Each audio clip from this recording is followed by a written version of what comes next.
The palace gates always look hungrier on recruitment day. Rows of trembling hopefuls stretch from the courtyard steps to the outer road. Most keep their heads down, trying to make themselves smaller. They know I am watching from the terrace above. I like to see who flinches first. The officials sift through them, barking orders and waving wooden tags. I usually ignore the noise, but today something feels off. A ripple in the line, a shift in the air. Then I spot her. Small, thin, moving with the kind of careful grace that comes from fear, not training. Face lowered, veil slightly crooked, robes cheap, posture stiff. The kind of girl who tries so hard not to be noticed that she ends up being the most noticeable. When she steps forward, she hesitates. Not the normal kind of hesitation either. It is the kind that says, I should run, but I have nowhere left to go. I lean against the railing. Interesting. My attendant shuffles behind me. Your Highness, she is probably fragile. The palace eats those alive. Yes, I am counting on it. The officials push her along. She mumbles something too quiet to hear, and they wave her toward the group of new servant selections. Her steps are light, almost floating, but every now and then she clenches the edge of her sleeve, knuckles white. I can't stop watching. Not because she is remarkable, because she is not. No one enters the palace this afraid unless danger follows them. When the selection ends, I leave the balcony. Bring her to my service quarters, I tell the steward. He blinks. Your Highness, that one? She looks like she may faint if someone sneezes in her direction. Perfect. If I want fierceness, I will pick a guard. If I want competence, I will pick anyone else. I want entertainment, I say. The steward bows and rushes off. I head to my study, already amused, already curious, already wondering why the sight of one timid servant girl won't leave my mind. She arrives in the late afternoon. The moment the steward announces her, she nearly trips stepping over the doorway. I catch her before she hits the floor. Her body goes rigid. Her head jerks up. Her eyes meet mine. I freeze. Not because she is beautiful. Plenty of people in the palace are. Not because she looks delicate. That too is common. What surprises me is the spark. It flashes across her gaze like wildfire before she can smother it. Sarcasm, defiance, and something darker hiding under a soft, fluttering act. Then, just as quickly, she drops her head again. Servant Yunan greets your Highness, she stammers. Perfect. Yunan, look at me. I repeat the name slowly. She tries to resist the command. I see it. Her jaw twitches. Her fingers close around her skirt. But she lifts her head, eyes bright but guarded. You are shaking, I say. I shake a lot, your Highness. It is a hobby. I raise a brow. The steward coughs sharply behind her, horrified, but I laugh. Softly. A bold hobby. I try my best. Yunan replies, smiling like she is trying to sell me a flower that wilted yesterday. There it is again. That spark. A flame under layers of dust. I step closer. Your voice trembles, yet your eyes don't. Why? She lowers his gaze. My eyes haven't learned obedience yet. And your mouth? Ask. That depends on how dangerous it is to answer. Very, I say. She swallows hard. Then my mouth is obedient. A lie so obvious it almost makes me proud. You will serve me directly, attend my meals, my study hours, my evening duties. Stay close. I dislike chasing people. I say. Her head jerks up. Your Highness, perhaps someone more qualified would. No. But. No. She presses her lips together tight. That fragile act starts to crack. The free spirit tries to leak out, and she smothers it again with a polite bow. As your Highness commands. Good. If she wants to hide, she must learn that I am not a place where things stay hidden. She follows me through the corridors, steps careful, eyes flicking to every guard as though expecting someone to leap out and devour him. Twice she bumps into passing servants. Once she gets startled by a falling leaf. A leaf. By the time we reach my chambers, she is pale. I motion to the tea table. Pour. She nods, but her hands tremble so much the lid rattles. When she lifts the pot, she miscalculates the angle. Tea spills over the rim and straight onto my sleeve. Her eyes widen. "Oh no, oh no, oh no, Your Highness, I watch her panic. Watch the way she tries to swallow the fear, tries to joke it away, but can't. She reaches for a cloth, drops it, picks it up again, and dabs at my sleeve. "I ruined everything," she says under his breath. "You ruined my sleeve. Not everything." "Correct." She looks up. "Your Highness is merciful. Don't rely on it." She freezes again. So dramatic. Then she bows so low her forehead almost cracks the floor. "Forgive me," she says. "No." Her head whips up. "I am not angry. I simply refuse forgiveness because I find you more interesting when you squirm." Her expression does something strange. A mix of disbelief, offense, and the urge to throttle me with the tea towel. I smile. "Why did you join the palace?" Her answer comes too quickly. "I wanted a stable job." A worse lie than the first one. I step closer, lowering my voice. "You carry fear like a cloak. Even now. Yet you smile as if nothing can touch you. Who are you running from?" "Little Yunin." Her breath catches. For a moment, the smile folds. Pain flashes across her eyes. Something raw. Something recent. She tries to cover it with a smirk. "I run from chores, mostly." I laugh again. This time I cannot hold it back. I should dismiss her. Let her go settle into her quarters. But I do not want her out of sight yet. "Stay. Stand by the window," I order. "Like decoration? If you insist on being pretty, I may as well use you as one." She sputters, nearly choking on air. For the rest of the evening, she moves around my chambers like a startled rabbit. Every noise makes her jump. Every moment he forgets to act timid, her sarcasm slips out and betrays her. By nightfall, I am certain of two things. She is lying about who she is, and I want to know why. Before I dismiss her, she bows sharply. "Your Highness, I will try not to cause any more trouble." "You will, and I will be watching," I say. Her smile wavers. "Lucky me." As she turns to leave, I catch a glimpse of her reflection in the polished doorframe. There is no timid girl in that mirror. Only a shadow running from something too painful to name. "Yunin," I call. She freezes. "You entered this palace to survive. Did you think serving me would make that easier?" I say. She looks back at me, eyes bright with fear she tries to laugh through. "No, Your Highness, but I am very good at picking the wrong doors," she says. "Then welcome. You chose the most dangerous one." I murmur. She slips into the corridor, and the door closes behind her. For the first time in months, I feel something other than boredom. Whatever road brought her here, it is stained with blood. Whoever she is running from, it is not finished. And whoever she thinks I am, she will learn soon enough that I am far worse. Everyone warned me that new servants needed a few days to adjust. I did not listen. I rarely do. By sunrise, Yunin stands outside my doors clutching a tea tray like it is her last hope of living. Her veil is gone today. She bows. "Good morning, Your Highness. I bring tea. I promise not to spill anything today." A doomed promise, spoken with a bright smile. I motion her inside. "We will see." The moment she steps in, she catches his foot on the carpet. The tray tilts. I reach out, grip her wrist, and steady it. She freezes. Her eyes lift to mine, wide and guilty. "You already tripped," I say. "It is part of my charm," she replies, voice tight. "Your charm is fatal. Only to myself, Your Highness." Her mouth always slips out when she panics.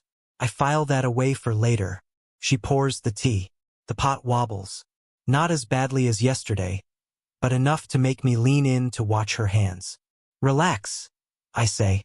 "If I relax, I will die. Your Highness likes his servants alive, correct?" she mutters. Then louder, "I like them useful." That is worse. The comment escapes her before she can swallow it. She goes pale again, but I only smile. The tea lands neatly in the cup. Not one drop hits my sleeve. She breathes out with pride. Then she bumps the cup with her knuckle and sends it straight into my lap. She stares in horror. I will pack my belongings. You have none. Then I will pack my dignity. You lost that the moment you tripped on the carpet. He looks ready to faint, or run, or burst into flames. I set the cup aside. Come closer. She steps forward, but so stiffly that she looks like someone pushed her. Closer, I repeat. She swallows and moves near enough that her breath brushes my throat. She reaches for a cloth, fumbling, scared, absurdly determined to fix what she broke. I catch her hand. She jumps. Do you think I will punish you? Ask. I think you are trying to find out if I faint easily. I laugh. Do you? No, Your Highness. I have too much trauma for that. She tries to make it a joke, but the flash in her eyes is not humor. It is memory, real memory, pain buried under defiance. I release her hand before I say something too revealing. Go prepare the morning robes. She rushes off like a trapped bird. 30 minutes later, she returns with the wrong robe. Not a little wrong, impressively wrong. It is a winter formal robe in early spring. She offers it with a bright smile. I believe this is the one you prefer. You believe incorrectly. The smile twitches. Preferences are mysterious things. Yunin, this robe is worn for winter ceremonies. I say slowly, yes, it is spring. Yes, there are no ceremonies. Yes, so why bring it? She hesitates, then answers with the most confident lie I have ever heard.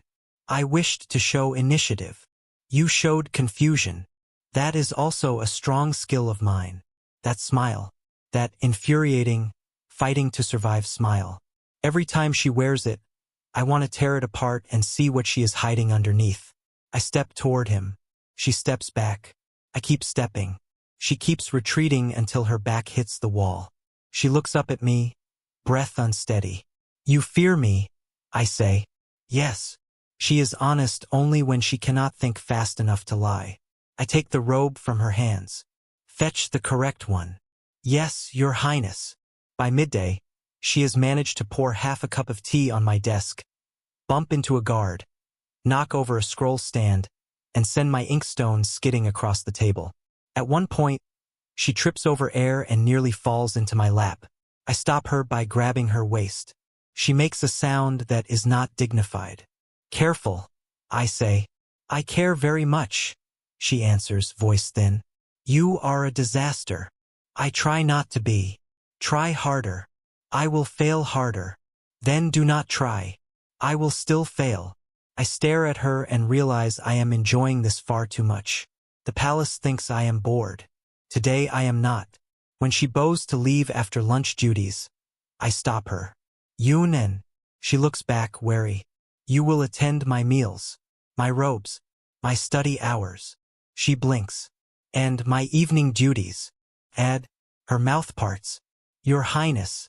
That seems like too much contact for my survival. You may survive if you stop tripping. Impossible. You will also attend night duties. Her brows draw together. What are night duties? You will learn. She opens her mouth, closes it, opens it again. Your Highness, may I ask why I was selected for such responsibilities? Yes, you may ask.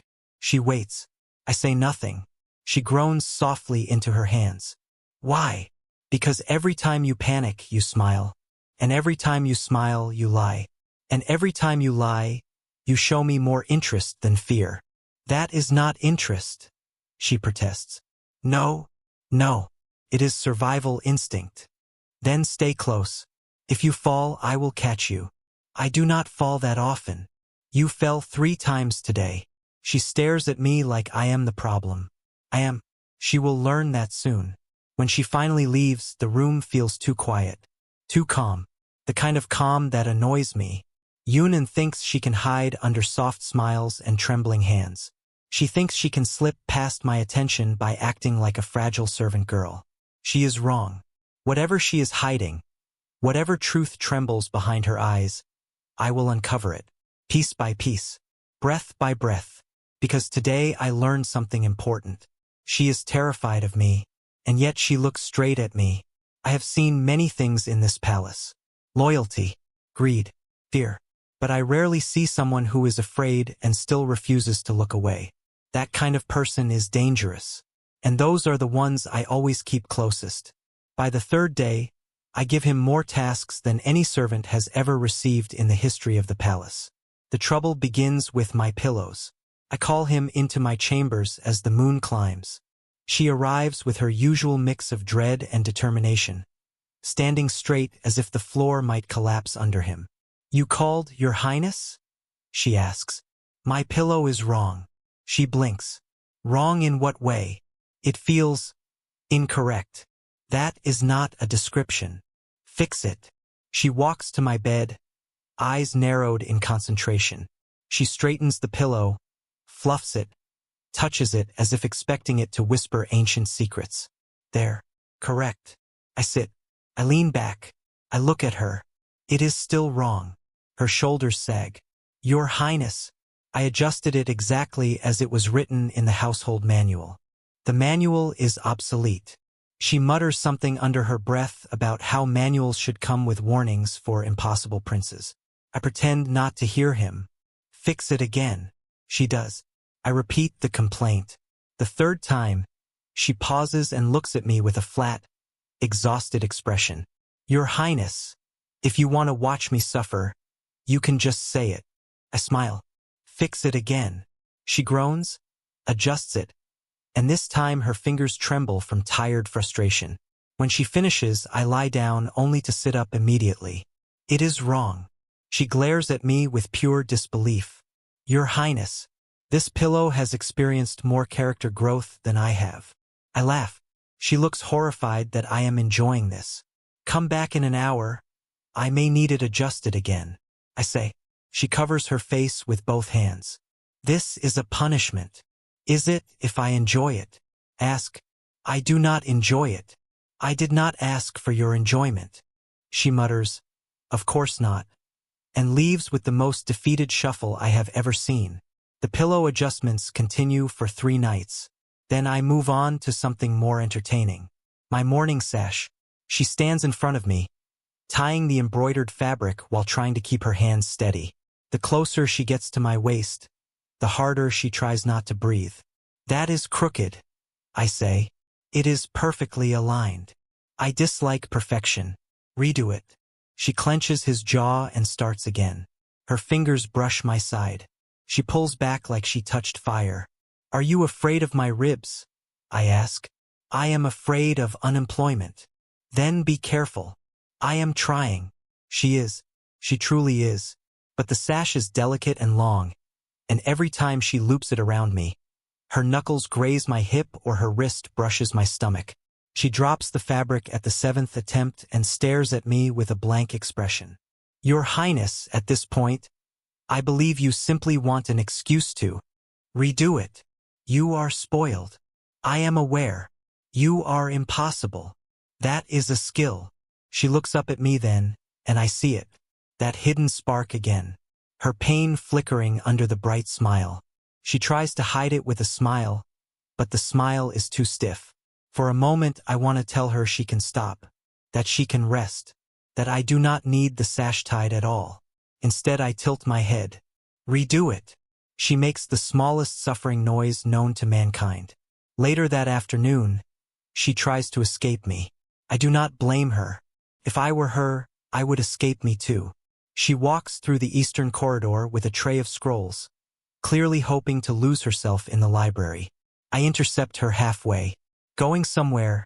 I ask. Yes, far away. She says. No. She sighs. I expected that answer. Come with me. She adjusts the tray and follows reluctantly. If I may ask, Your Highness, what emergency is so important that you require my assistance? I am bored. She shuts her eyes as if praying for strength. A national crisis.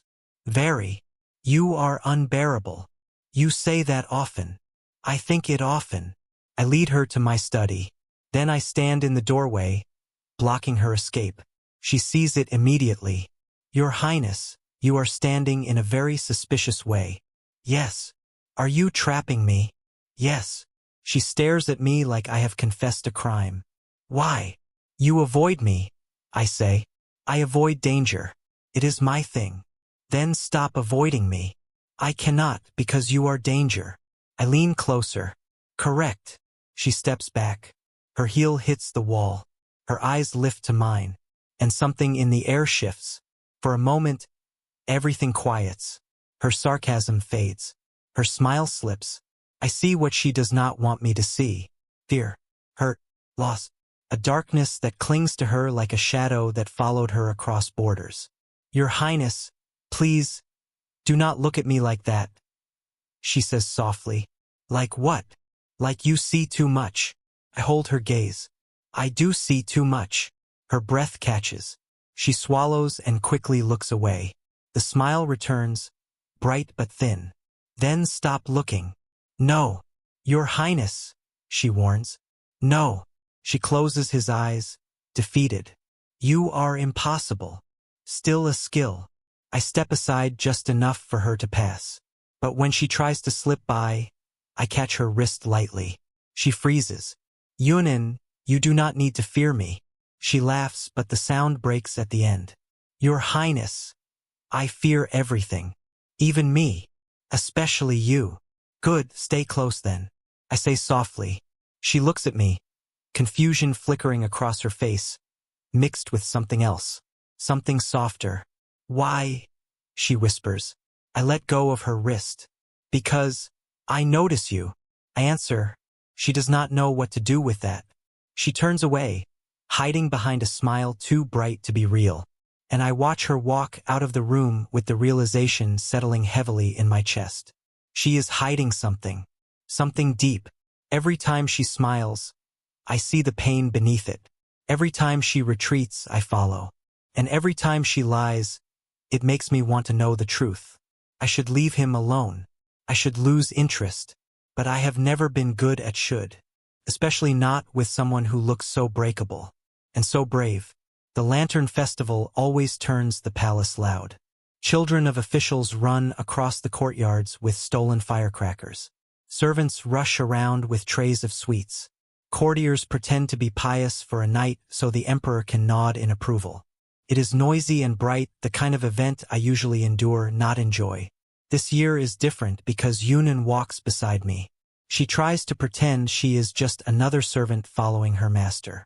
Her hands are folded neatly. Her steps are small. Her head is bowed just enough to seem humble. But I can tell she is overwhelmed. Every lantern flame reflects in her eyes. Every sound makes her stiffen. Every laugh from passing families hits her in a way she does not want me to notice. I notice anyway.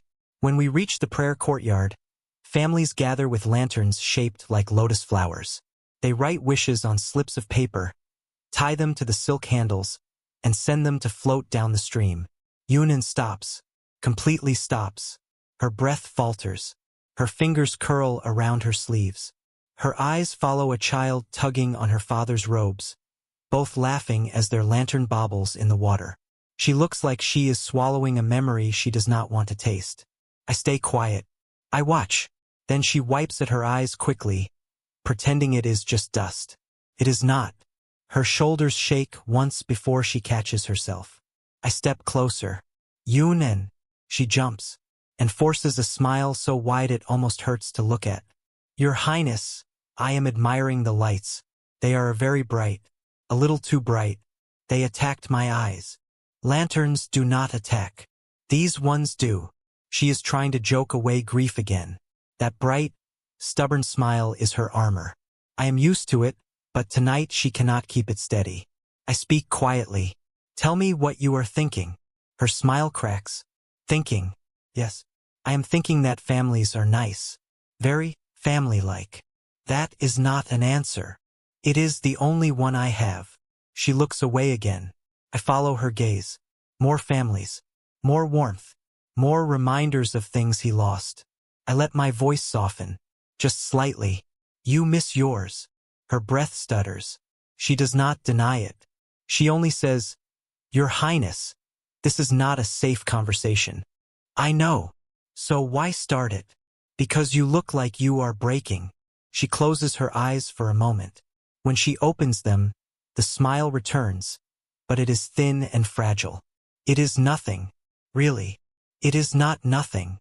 She swallows. Her voice drops to a whisper. If I speak of it, I will fall apart. And I cannot afford that. My arrogance slips without permission. Something in me tightens. A strange ache. I want to tell her she can fall apart and I will hold the pieces. The thought is foolish. Instead, I step close enough that the lanterns paint his face gold. You do not have to speak. Just breathe. Her eyes widen. Her shoulders slowly ease. The moment stretches, quiet and warm. Too warm. She looks at me the way someone looks at unexpected safety, unsure if it is real. Then she blinks and leaps back as if she touched fire. Your Highness, I should walk somewhere else. Away from you. Far away. Why? You are being gentle. That feels like a trap. Does it? Yes. It is not. It feels like one. Stay where I can see you. That also sounds like a trap. Yunen. Yes, Your Highness. Stop running. She looks at me for a long moment, confused, shaken, and still hiding behind that trembling smile. Then she bows and wanders toward the lantern stands, pretending she is fine. She is not. And for the first time, I care too much about that. Later in the night, after the final fireworks crack the sky, the courtyard begins to empty. Yunan sits near the pond, clearly exhausted. Her head droops. She blinks slowly. I approach quietly. Yunan. No answer. Her chin drops to her chest. Her breaths even. She has lost the battle completely. I kneel slightly and tilt her face up. She is fast asleep. The sarcastic tongue, the bright smile, the sharp retorts, the act she wears like armor. All of it gone. What is left is soft, tired, young. Too young to be carrying whatever grief she holds. A guard approaches. Your Highness, shall I take the servant back to the quarters? No. The guard backs away with a bow. I slide an arm under Yun-An's knees and lift her. She curls into me instinctively, head against my shoulder. I breathe in sharply. She is warm, light, more fragile than she pretends. As I walk through the lantern-lit halls, servants murmur. Courtiers stare.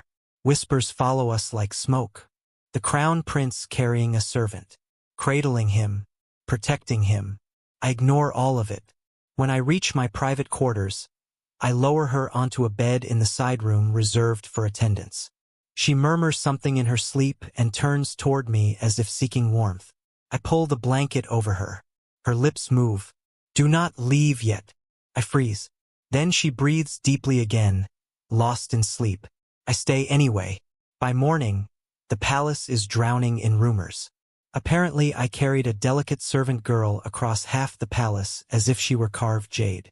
Apparently, I refused every hand that tried to help. Apparently, I glared at anyone who looked too long. All true. When Yunan wakes, she is mortified. She sits up fast, hair tangled, eyes wide. Your Highness, did I fall asleep outside? Yes. Did I make trouble? Yes. Did I inconvenience you? Yes. Did you carry me? I lean back in my chair. I did. Her face goes red, then pale, then red again. Her mouth opens, closes, opens. Your Highness, that is highly improper. I know. And suspicious. Yes. And embarrassing. For who? For me. Good. She clutches the blanket like it might shield him from reality. Why? Why would you carry me? Because I wanted to. She stares at me like I just confessed a crime. You cannot say things like that. Why not? Because it makes my heart. It makes everything complicated. I step toward her. She backs into the pillows. She tightens her grip on the blanket and whispers. Your Highness, please do not look at me so kindly. I do not know how to survive that. I reach out and touch her hair, brushing a loose strand behind her ear. She goes still. Then learn. She squeezes her eyes shut. For the first time, I know she is not just a puzzle I want to solve. She is a wound I want to protect. and she has no idea how deeply she has already caught me. Evening settles over the palace like a hush of warm shadows. My attendants prepare the night bath in the private bathing chamber, but I dismiss all of them with a flick of my fingers. I only call one person. Yunin, come here, I say.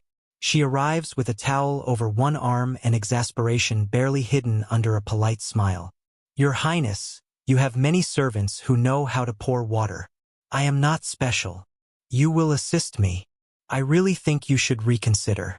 I have the grace of a slippery fish and the balance of a drunk goat. That explains your performance these past weeks. She squints at me. Your Highness, you wound me. You will survive. She groans quietly but steps forward to check the temperature of the water. Steam rises between us. The room grows warmer, too warm, and she wipes sweat from her forehead with the back of her hand. The bath glows in the lantern light like a pool of gold. She kneels to pour in another bucket, muttering, One day you will get tired of tormenting me. One day, not today. I agree. Her glare is immediate and sharp. You enjoy this far too much. I do. She opens her mouth again, but her foot slips on a wet tile. Her balance shatters. She gasps as her body lurches forward directly toward me. I catch her by the waist. Her hands fly to my shoulders. Her breath brushes my neck. For a heartbeat, the world holds still. She blinks up at me with wide, startled eyes. Your Highness, I did warn you I was a hazard. You are. But you are my hazard. My fingers tighten around him. That is not reassuring. It is not meant to be. Her face flushes. She tries to pull away. I do not let her. Perhaps it is the warmth of the room. Perhaps it is the weeks of watching her mask crack little by little. Perhaps it is that I am tired of being careful with someone who has already carved herself into my thoughts. Or perhaps I am simply selfish. Whatever the reason, my grip shifts, and I tug her forward, straight into the bath. She yelps as we fall into the steaming water together. The splash is loud. I laugh, an unguarded sound I do not let others hear. She thrashes, hair plastered to her face, robes heavy with water. I push my hair back from my eyes and watch her sputter. She looks furious, embarrassed, brightly alive. Why would you do that? She demands. You were falling. I caught you. You pulled me in. Yes. That is not catching. It is a form of catching. She splashes water at me. I raise an eyebrow. Bold. I am drowning in your bath, Your Highness. You are sitting. The water reaches your chest. I could still drown from humiliation. Her voice is sharp with sarcasm, but beneath it, something else stirs. Fear, unease, a trembling she cannot hide anymore. She tries to climb out. Her soaked robe slides off one shoulder. I reach forward instinctively to steady her. Her body twists, the fabric bunches, and suddenly the collar slips just enough. Too much. I see it. A flat chest. Binding cloth. The truth. She freezes. I freeze. The room goes unbearably silent. For a moment, neither of us breathes. Her voice comes out small, terrified. Your Highness, please, do not be angry. Anger is not what hits me. Shock, yes. Confusion, yes. But beneath it all, a violent surge of fear. Fear that someone else could have discovered him. Fear that someone could take him from me. Fear that he had been walking through the palace so vulnerable, so breakable, so easy to lose. He looks at my face and misreads everything. He thinks I will kill him. His body curls inward as if bracing for a blow. I did not mean to deceive you. I only wanted to survive. I never intended to disrespect your Highness. I will accept any punishment. But please, please do not have me executed. Something inside me snaps. Yunin, I say, and my voice comes out too low, too raw. Look at me. He lifts his trembling eyes. I lift my hand, slowly, deliberately, and touch the wet binding cloth exposed at his chest. He flinches like the brush of my fingers burns him. His breath hitches. Not fear, pain, shame, embarrassment, and a deeper terror he cannot name. Your disguise. How long have you been carrying this weight? I whisper. He bites his lip hard enough to draw blood. Since before the palace. Since before I lost everything. His words tremble like lantern flames in the wind. My fingers trace the edge of the cloth. Not to expose him further. To understand him. To memorize the truth of him. He shivers. Your Highness, what do you want from me now? He whispers. I should ask who he really is. What he is running from. Why fate shoved him into my arms again and again. But all I can think is that I could have lost him. That he could have been found first by someone else. That he has been alone in his fear all this time. My answer comes from somewhere deep, somewhere irrational. I want you where I can reach you. He swallows, eyes wide. Why? Why would you not turn me in? I tilt his chin up. Because deception is not what angers me. Then what does? He breathes. The thought that you could vanish. His breath stutters. The water ripples between us, warm around our bodies. His soaked robe clings to him. His lashes drip with droplets that catch the lantern light. I lean closer, unable to stop myself. From now on, you stay at my side. I say softly. He tries to protest. Your Highness, that is unreasonable. It is ridiculous. It is impractical. It is impossible. It is final. He stares at me in disbelief. You cannot just decide that. I can. You should not. I will anyway. His cheeks flush with frustration. And something else. Your Highness, I am not who you think I am. He whispers. I know exactly who you are. A liar. A disaster. Constant irritation. And the only person I refuse to lose. I say. His breath catches. He looks at me like I am danger. Like I am salvation. Like he cannot decide which one I am. I move one hand to the back of his neck, steadying him when his knees nearly buckle under the weight of everything unsaid. You will not leave my sight, I murmur. He whispers, Your Highness, what are you doing to me? Keeping what is mine within reach. His pulse races beneath my fingertips. The water laps quietly around us. He lowers his head, defeated and trembling.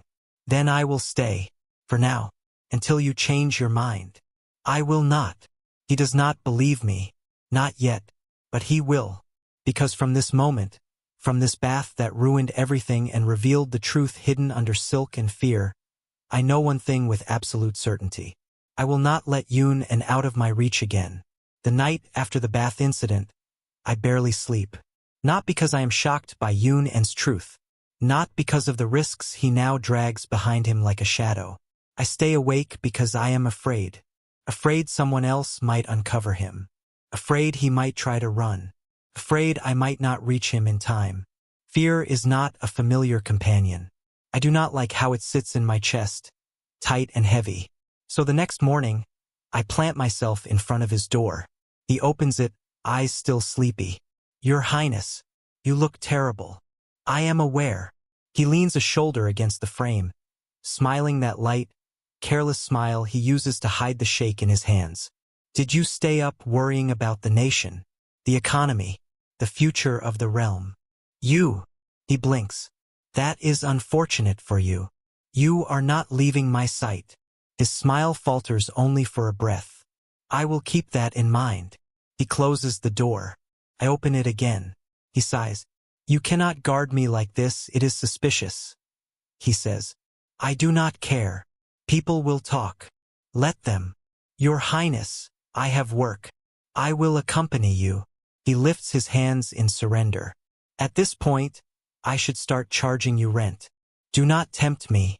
I could assign you to my quarters permanently.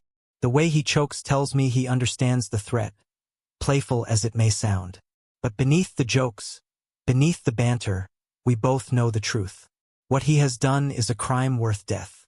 And I am the only lifeline he has left. He tries to escape me at least 3 times that week. The first time, he slips out during afternoon study, claiming he needs more scrolls. I follow him down the corridor, silent as a shadow. He notices me halfway down the stairs and groans. Your Highness, please. I am not fleeing. You are. I am literally carrying a stack of scrolls. Convenient camouflage. He stops and stares at me, defeated. Do you hear yourself? No. That explains everything. I take the scrolls from him. Return with me. He sighs but follows. The second attempt is bolder. He sneaks into the laundry courtyard, steals a plain robe, and tries to walk out the back gate as if he is an ordinary servant. I catch him by the collar before he reaches the exit. He wheezes when I yank him back. Your Highness, kindly let go. I need to breathe. You were leaving. I was going to get a snack.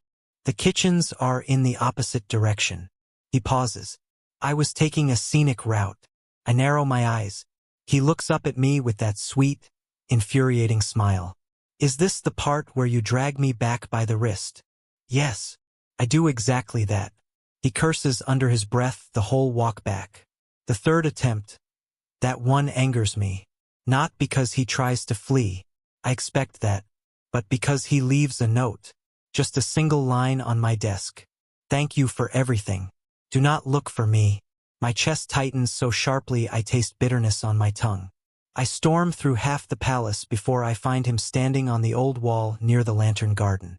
His shoulders are hunched, his hands clenched at his sides.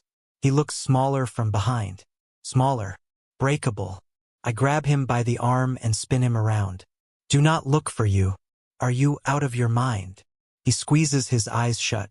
I did not want to bother you anymore. Bother me, Yunin, you have already taken over my nights, my thoughts, my patience, my sanity. You do not get to decide, you are a burden. He lifts his chin, but his voice shakes. I do not want you dragged into my mess. I am already in it. You should not be. I do not care. Your Highness, I am a liar. Criminal. If the Emperor finds out, I am dead. If the court finds out, you are ruined. This situation is impossible. He murmurs, You are impossible. I correct him. His lips twitch but his eyes are wet, glowing under the moonlight. I was trying to protect you, he says softly. That is not your job. Someone has to. It is mine. Keeping you safe is mine, I say. He looks away fast, as if the words cut deeper than they should. Why would you say things like that? Because you keep trying to run. I am afraid, he whispers. The confession is so quiet I almost miss it. I freeze. He rubs his wrists nervously, voice trembling like a loose note. Not afraid of you. Not exactly. I am afraid of what will happen if I stay. Afraid I will ruin your life. Afraid I will be caught. Afraid I will feel too much. Afraid you will change your mind. Afraid I will want things I should not. His eyes lift to mine. They are raw, unguarded. Afraid. For the first time, his smile is gone. Something inside me breaks open. I step closer. I am not going to change my mind. You say that now. I mean it. You cannot promise that. I can. He swallows hard. Your Highness, why are you doing this? Why me? Because you look at me like you expect to be thrown away. And I cannot stand it. I say. His breath catches. The world narrows to the soft glow of moonlight, the silence between us, the trembling in his shoulders. I lift a hand and touch his cheek lightly. Do not run from me again. He leans into my palm before he realizes he is doing it. His voice comes out barely a whisper. Then do not let me go. That is all it takes. I pull him close, slowly, giving him time to push me away. He does not. His fingers curl into my sleeves like he is grounding himself. The moon sits bright behind him, silvering the edges of his face. His lashes tremble. I lower my forehead to his. Yunen. Yes, he breathes. Look at me. He opens his eyes. I kiss him. Not gentle. Not demanding. Something in between. Something honest. His breath stutters. His hands rise to my chest. Not to push me away, but to hold on. His mouth trembles under mine, warm and soft and uncertain. I deepen the kiss slowly. He melts into me with a quiet sound that I will remember until my last breath. When I pull back, he is flushed, eyes shining, lips slightly parted. He whispers, Your Highness, what am I supposed to do now? I brush my thumb along his cheek. Stay with me. He laughs softly, breathlessly, as if something in him has finally cracked open. If you insist. I do. He lowers his head against my shoulder, letting out a shaky sigh. For the first time, he does not hide behind jokes or smiles. For the first time, he lets me hold him. And I realize I am not afraid anymore. Because he is here, and I am not letting him go.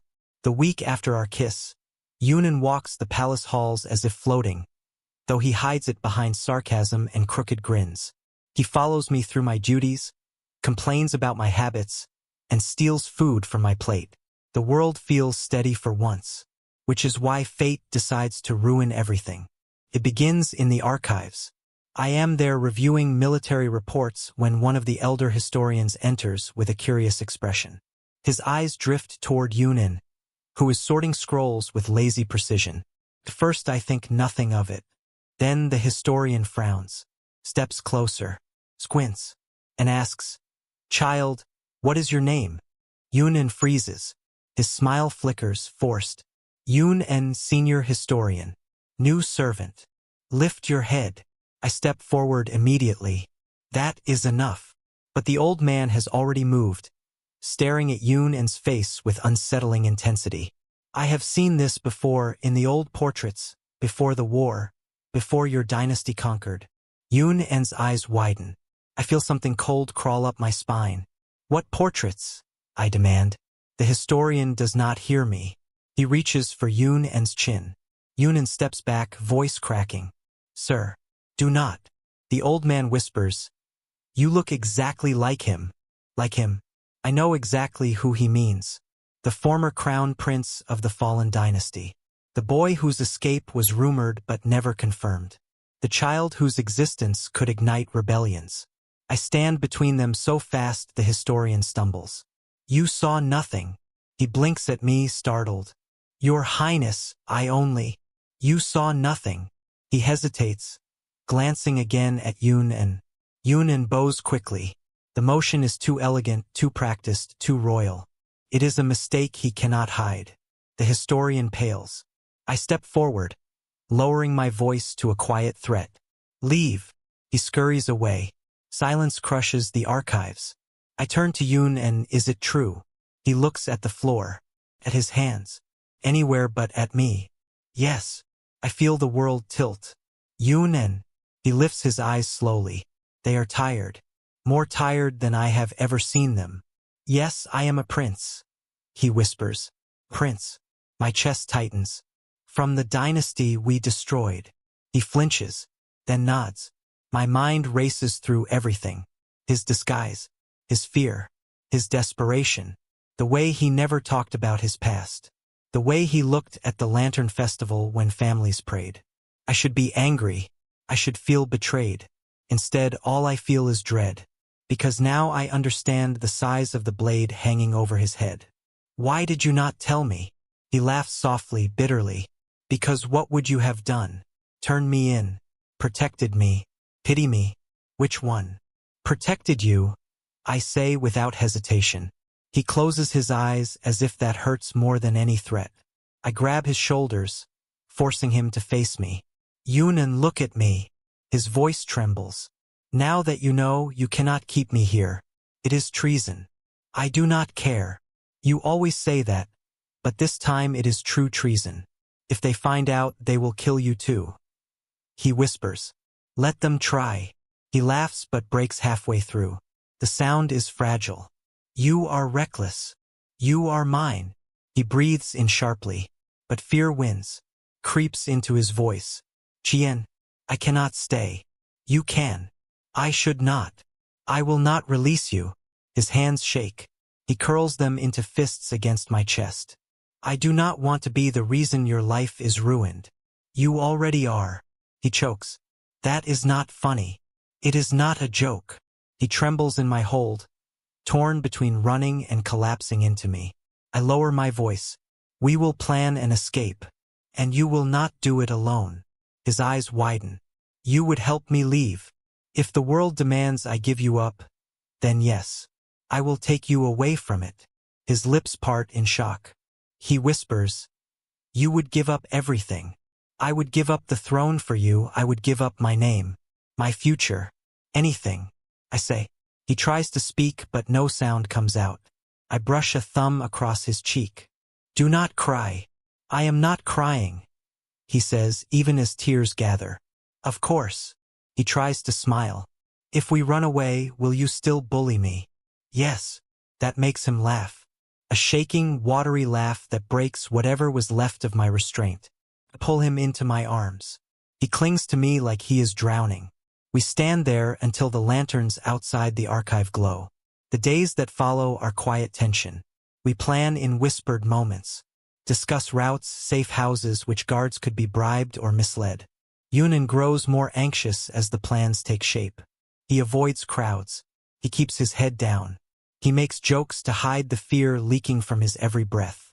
I should just pretend to be a lamp, hide in the rafters. He says one morning, you would fall. You have little faith in my balance. I have proof, but someone else catches wind of the truth. It begins with shadows moving strangely in the outer court. Guards whispering of unfamiliar footsteps on the roofs at night. A servant found unconscious behind the west hall. Then, late one evening, as Yunan and I cross the quiet corridor behind the orchid pavilion, I hear something. A scrape of metal. A breath not belonging to us. I shove Yunan behind me. 3 figures drop from the roof with blades drawn. Assassins. Yunan's face drains of color. Chien. It is fine, I say, though my pulse hammers. Give us the boy and we let you live. One assassin growls. I laugh. Wrong, Prince. They rush forward. Yunan pulls me back by instinct. I draw my dagger. The first assassin swings at me, but I block and drive my knee into his ribs. The second aims for Yunan. I grab him by the collar and pull him behind me again. Stay close to me, I order sharply. He bristles even in fear. Where else would I go? The assassins are blocking the exit. You could stay behind me. Do not command me like I am a dog. Then stop trying to die. He huffs. Fine. We fight back to back. I slash a blade from an attacker's hand. He throws himself at me, tackling me into the wall. Yunan hits him from behind with a broom he grabbed from somewhere. It breaks instantly. Why does everything here break so easily? Yunan complains as he ducks under another strike. Because you wield them. Rude. Accurate. We move together, step for step, until the assassins fall back, injured or unconscious. Breathing hard, I grab Yunan's wrist and pull him close. Are you hurt? No. Are you?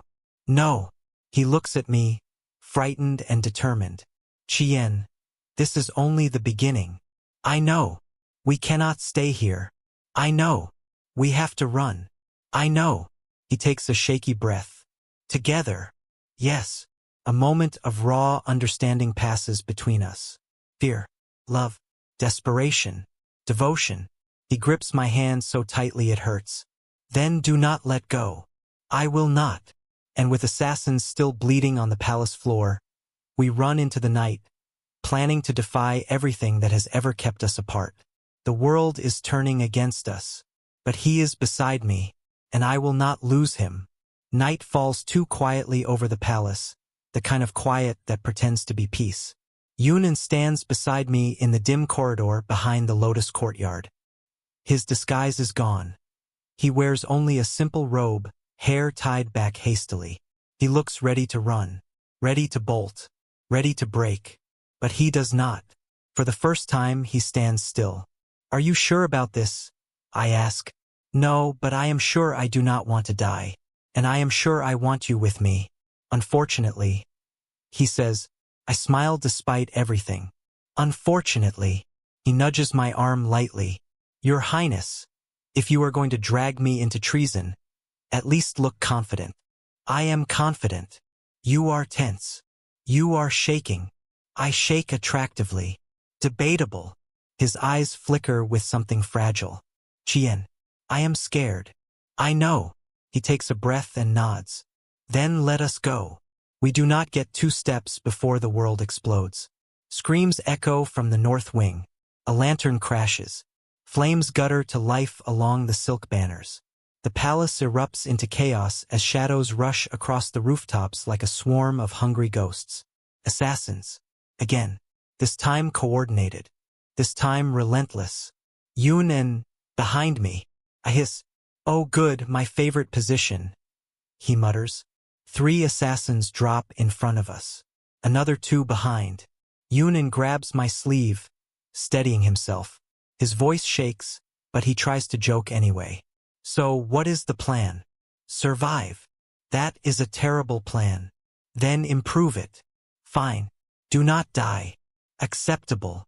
The first assassin lunges. I draw my blade and block the strike, sparks flashing. I twist, forcing him back. The second charges Yun.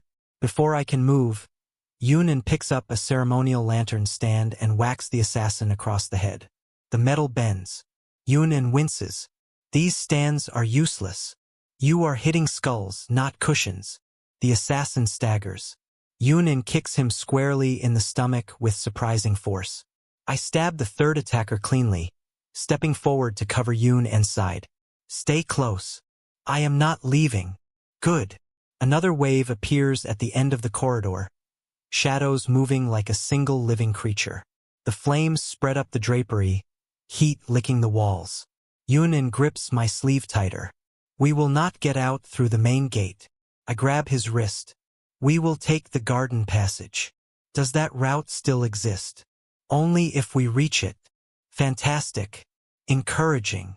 We run. Assassins drop from the rafters, blades glinting in the firelight.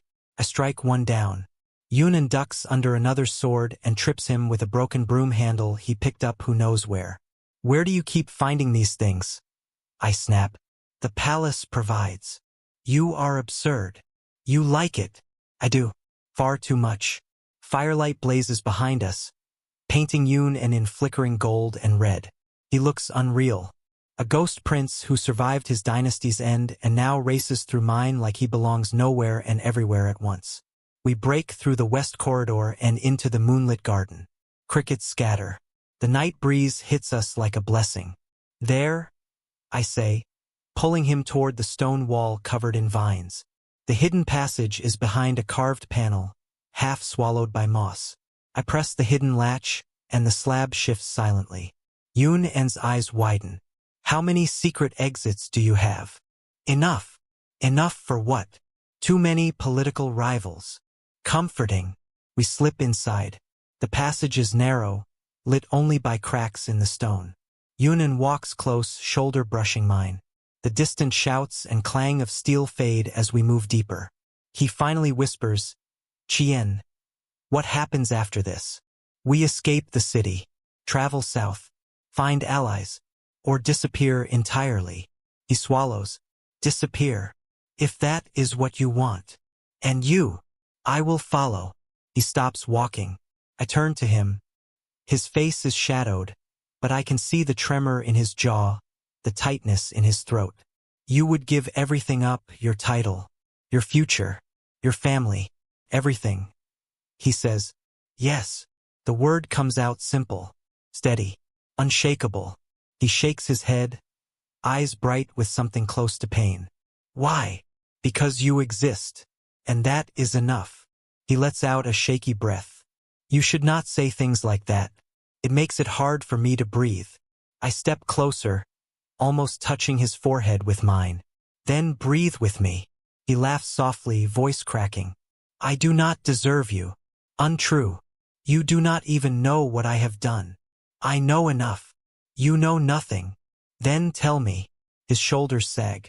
For the first time since I met him, Yun looks ready to collapse under the weight he has been carrying. I survived when all of them died, my brothers, my friends, my kingdom. I lived by running, by hiding, by lying. I lived because I wanted to, even when it felt wrong. And now I am dragging you into my nightmare. He whispers, you are dragging me nowhere. I choose this. He looks at me with a kind of shattered awe. Why are you like this? I touch his cheek gently. Because I want you. Because losing you terrifies me more than treason. His breath hitches. He grips my robe with both hands like he is drowning. Do not say things like that. I will say worse. Try me. I would die for you. He breaks. The sound he makes is fragile and sharp, like something torn free from deep inside him. He leans forward and presses his forehead to my shoulder. I wrap my arms around him. He trembles against me. After a long moment, he lifts his head, eyes wet. Kiss me. I do. It is not like the first kiss. Not hesitant. Not searching. This one is raw and full of everything we cannot put into words. His hands tangle in my collar. Mine cradle his face. He kisses me like he has nothing else left to hold on to. When we finally pull apart, he is breathless, pink-cheeked, alive. He whispers, I will follow you anywhere. And I you. We press our foreheads together as the night wind filters into the passage. But then footsteps echo behind us. I spin around, blade ready. The Empress steps into the passage, lantern in hand. Yun tenses. I move in front of him. She holds up a hand. I am not here to take him. I stare. Mother. Her gaze shifts to Yun with a calm, unreadable expression. I know who he is. Yun stiffens. She continues. And I know what your heart has decided. The court will hunt you both if this truth reaches the throne. But if you stay hidden long enough, perhaps this kingdom will survive its ghosts. I breathe out slowly. You will not report us. No. I will buy you time. Use it wisely. Yun bows deeply, voice trembling. Your Majesty. She steps back. Go. We do not hesitate. Hand in hand, we disappear into the night, passing through the final gate and into the world beyond the palace walls. Two princes, one fallen, one rising, bound together by choices that can never be undone. And as the firelight dies behind us, I know one truth with absolute certainty. I will never let him face the world alone again. Almost after a year we escaped, Mother, the Empress came to take us back. She said it's time to return. The court was loud before I even stepped inside. News spreads fast when it is scandal. Faster when it is love. The ministers lined the hall like a row of blades. Their faces carried shock, fury, and the special kind of courage that appears only when they believe I have finally lost my mind. They might be right. Behind me, Yun walked with quiet steps. He wore simple robes, hair tied in a low tail. No disguise. No fear that he tried to hide. Only the usual sarcastic lift in his smile when he caught someone staring too long. Steadied me more than he knew. I reached the center of the throne room and spoke before they found their tongues. I am announcing my chosen companion. He will stand beside me from today forward. Gasps. Whispers. Outrage disguised as loyalty. One minister trembled as he stepped forward. Your Highness. This person is a remnant of the enemy bloodline. You cannot bring him into the palace as anything but a prisoner, much less give him status. Yun leaned closer and whispered, If he starts foaming at the mouth, I am leaving. I bit back a smile. Not helpful. Still helpful. Another minister slammed his seal against the floor. Your Highness, have you forgotten the destruction their family brought? Your father fought to end their line. I lifted a hand. My father fought to stop a war. Yun did not wage it, nor did he choose where he was born. Yun bowed his head, but I could see the stiffness in his shoulders. He hated being talked about as if he were a plague drifting on its own legs. Then the Empress entered. Her steps were slow, steady, and sharp enough to silence the hall without a word. She sat on the throne like a queen who had ordered deaths and saved nations on the same day. She looked at Yun first, then at me. I see, she said. That was never a safe phrase from her. The ministers waited for her to crush me. Some even smiled. Instead, she turned to them. This matter is settled. The Crown Prince has chosen. If you have objections, bury them. Several men dropped to their knees at once. Others swallowed the complaints they had prepared for weeks. The Empress's gaze was heavier than any execution order. She waved her hand. Rise, and look closely. This union saves you from another rebellion. Yun blinked at her. That was not exactly the plan. he murmured to me. I murmured back, she is giving us credit for something we have not done yet. Accept it before she changes her mind. The Empress leaned forward. Her voice softened, though she aimed it at both of us. Your bond will calm those who survived the old dynasty. It will prevent revenge. It will unify what was broken. Do not fail the peace I am offering you. It was the closest thing she had ever given to a blessing. The court bowed. The matter ended. Later that night, the Lantern Festival returned to the palace. The chaos of recent days had bruised the city, yet the sky filled with warm light. Families gathered. Children laughed by the lake. Palace servants lit long rows of floating lamps that drifted on still water like stars that had decided to rest. Yunan stood beside me, hands tucked behind his back, as if he were trying not to touch anything too expensive. He stared at the lanterns with a soft, far-away look. I saw pain there, and healing, old ghosts fading under new light. You are thinking too loudly, he said without looking at me. About what? About how you plan to keep me close enough to breathe on, but far enough that I cannot escape. I did not deny it. He knew me too well. You are not thinking of running? I asked. He tilted his head. Not tonight. His honesty almost broke something in me. After months of hiding, fear, and betrayal written into every hallway we walked, this was the first time he looked at peace. Fragile peace, but real. I reached out and touched his hand. He let me. Tell me what you want, I said. I want to stop looking over my shoulder. I want to stop waking up wondering if I will still have a name by sunset. I want a life. I think I might want it with you. He shrugged lightly. I exhaled slowly. You have it. He laughed. You say that like you can bend fate. I can bend something. He swatted my arm. His smile turned warm, not the brittle one he used to hide his pain. The warm one was rare. I wanted to guard it like treasure. Music rose across the courtyard as more lanterns floated up into the night. Their glow touched Yunan's face and softened every sharp edge. He stepped closer until our shoulders brushed. You really announced me in front of everyone, just like that, he said. I have never hesitated to claim what is mine. He raised both brows. I am not an object. No, you are a choice. Mine, I said. He swallowed, eyes shining. Something gave way in him, gentle and final. I pulled him to me and kissed him. Not desperate like before. Not wild with fear of losing him. This kiss was quiet, steady, shaped by everything we had survived. His hand curled in my robe. I felt him melt into the moment, trusting it. Trusting me. The lanterns drifted upward until the sky glowed. People watched, but no one dared interrupt us. Not with the Empress's words still echoing in the hall. Yunan leaned his forehead against mine. So this is the end, he whispered. No, this is the beginning, I said. He closed his eyes. Fine, but I get to choose the next chapter. You already have. The wind carried the glow of 100 lanterns around us. Peace settled over the palace for the first time in years. He slipped his fingers between mine, holding tight, not hiding, not pretending. Two princes standing in the open. No disguises, no fear. Whatever future waited, we would build it together.